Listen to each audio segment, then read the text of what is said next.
Thank you, Deputy Speaker. The Albanese Labor government told the people of Australia they had an energy plan to solve net zero. Their energy minister all too gleefully repeats this ad nauseum in the House, mocking anyone who dares to suggest differently. He believes he's leading an energy and economic transformation bigger than the Industrial Revolution. The minister and his colleagues are all aboard the reckless rush to renewables train, with no thought as to how the lights will be kept on in every house across Australia. As part of his push, at least 80% of Australia's baseload energy will be shut down by 2035. Labor are looking for a renewables-only grid and trying to convince the public that any other form of energy generation is some sort of evil. They are far from technology neutral. It is Labor who are the wreckers. They are wrecking our country's access to reliable and affordable supply of energy. The Australian Energy Market Operator has ranked my state of Victoria as the worst state in the country for energy security. State Energy Minister Lily D'Ambrosio cannot guarantee there won't be blackouts this summer as Victoria leads the charge to renewables. The damning AEMO report said soaring summer temperatures due to an expected El Niño would seriously test supplies, with the biggest risk of blackouts in January 2024, but possibly in November.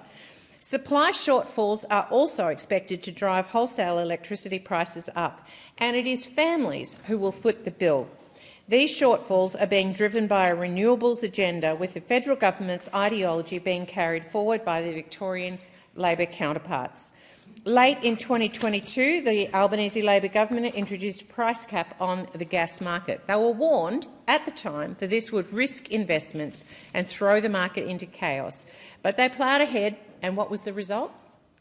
Ian Mortlock, a tomato grower in my electorate, reported to me that he couldn't get his gas company to give him any more than a month-to-month contract. Uncertainty in the market creates uncertainty for consumers, and Mr Mortlock was unsure about what he would do to continue his harvesting of crops.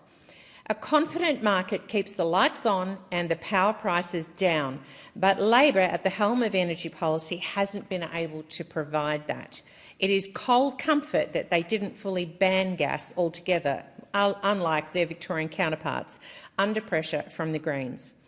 We in the Coalition have adopted an all-of-the-above approach because there are solutions to Australia's Labor-induced energy woes if the government ceases its stubborn track and crusade. Coal-fired power stations have kept our power running for decades, but Labor will see them ripped out as soon as possible with no regard for how that will affect Australia's energy grid. Nuclear is being adopted elsewhere in the world and is proven to be clean, efficient and safe, but the Energy Minister speaks as if nuclear is some kind of bogeyman. He says the Coalition's proposal to use nuclear would cost $387 billion. However, his claims have since been rubbished.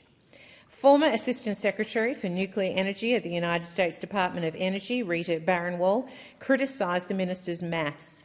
She is now Senior Vice President of Westinghouse in the United States, whose own small modular nuclear reactor cost around $1.58 billion Australian and will be used to supplement renewable energy as baseload generator. Bearing in mind that nuclear would be able to be plugged into existing grids, good story, taking away the need for expensive new infrastructure and the destruction of social licence comes with building transmission lines, particularly in my patch. Nuclear can be part of a policy that will secure Australia's energy grid, cut emissions and also lower power bills. Our great island continent is blessed with abundant energy sources of every kind: coal, gas, uranium, wind, solar and more. Simple economics tells you the sensible approach is not to put all your eggs in one basket. It's time for the Albanese Labor government and its energy minister to come clean. Their energy policies are hurting the country. They are hurting the grid that keeps our lights on and our appliances working.